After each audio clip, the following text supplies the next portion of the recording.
Hey there everyone, Atesh here, back again with another video. And in case you're following me up on YouTube, you know this is an installation section. I'm setting up a new machine. I'm installing a hell lot of things onto it.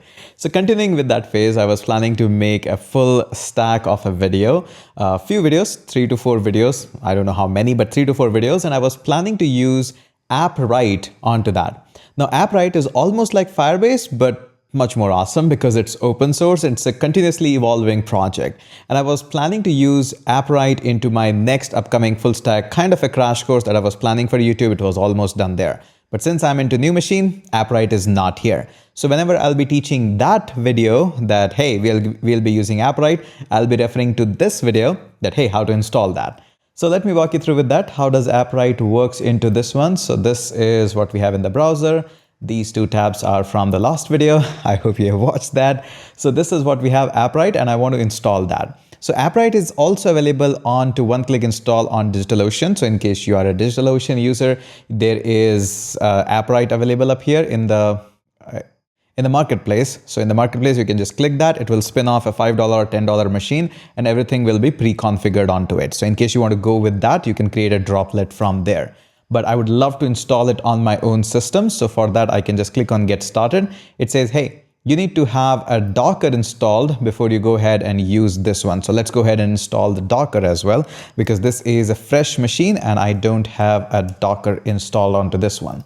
So Docker desktop, Mac with Intel chip or Mac with Apple chip, and you can use for Windows as well, just like that. Make sure your virtualization is enabled.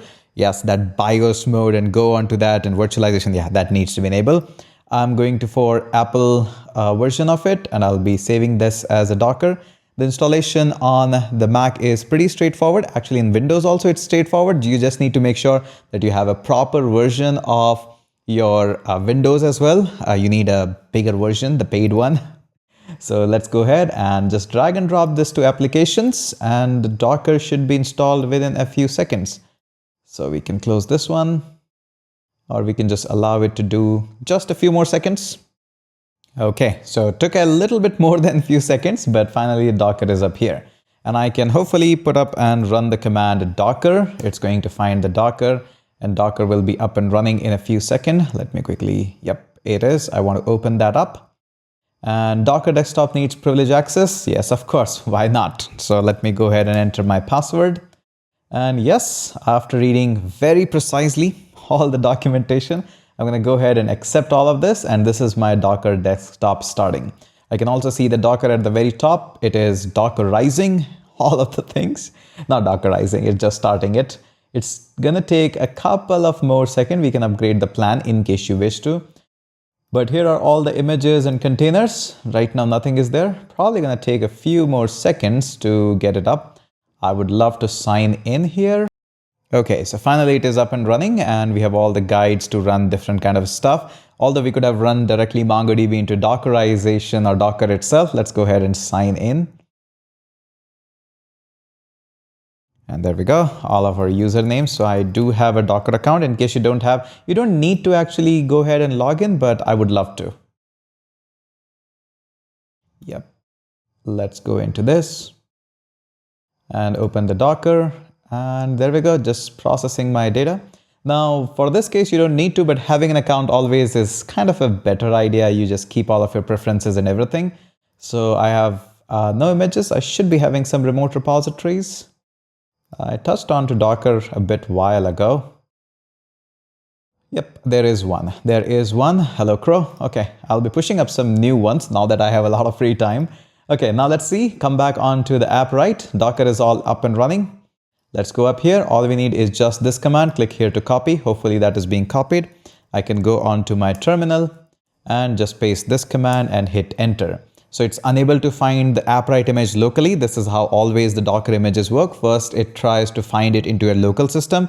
If it doesn't find, it looks into the image repository of the Docker, and from where this is pulling in all of this. Shouldn't take much of the time, but obviously it is downloading from the internet itself. So let's give it a few moments to do all the magic. Okay, so the pulling of the image is all done, and now it's asking where would you like to run your HTTP port. Now this is kind of a backend service. You can definitely move it to 8000, 8080, wherever you like to have. I would love to run it on port 80. I would love to go with the default one, and HTTPS on 443, which is a default port. When you move it to onto servers or any cloud or hosting, it should be same. Choose a secret API to make sure the backup of the locals. So yes, I would love to choose a secret key, which is not really secure. I'm just putting up my name, and enter your Appwrite hostname, default localhost. Love it. Don't want to change it. DNS record, we don't want to change it as of now. When you put it up onto DigitalOcean or something, this actually automatically takes your DNS or your website name or your IPs. We are absolutely fine with the localhost. Now running Docker Compose. So yep, this is all good. Looks like I haven't seen what's in the YAML file, but I'll go with the default options. Okay, it took just a couple of seconds, not too much. And we can see Appwrite installed successfully, and now it is there. Now, if I go back and kind of minimize this one, and I see, where is my Docker? Where is my Docker? Here is my Docker. I can see there is a container, Appwrite, and it has 20 containers inside it. So all these things are just running webhooks and builds and real times and databases. There's a lot of stuff. There's a lot of stuff inside it. I just want to open it up. You can open it up in VS Code. Now, I would love to see that how it is running up and all of this. So this is good. Okay, now moving on, let's go ahead and open this up. So we're going to be going and saying localhost :80. Let's go ahead and hit that. This is where our Appwrite instance is. Now we have to create a root account. Make sure you remember this. Otherwise you have to remove the previous image and have to make another image. This is how you enter into the picture. So I'll be entering my name, my email, oops, really big one, and password as well. Yep, that's not a strong password. Yeah, that seems like okay. And I agree. And no, I don't want monthly newsletter as of now. Maybe later on. I'll just do a sign up. And it looks okay. Don't want to save any of that. And now I'm already all set. I can go ahead and create the new project, project ID.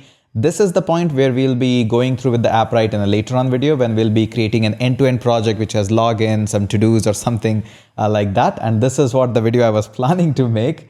But this is fun. This is fun. This is your installation and walkthrough guide how to set up locally Appwrite. I hope you have enjoyed that. In case you have enjoyed, share this video, hit that subscribe, and I'm going to catch you up in the next video.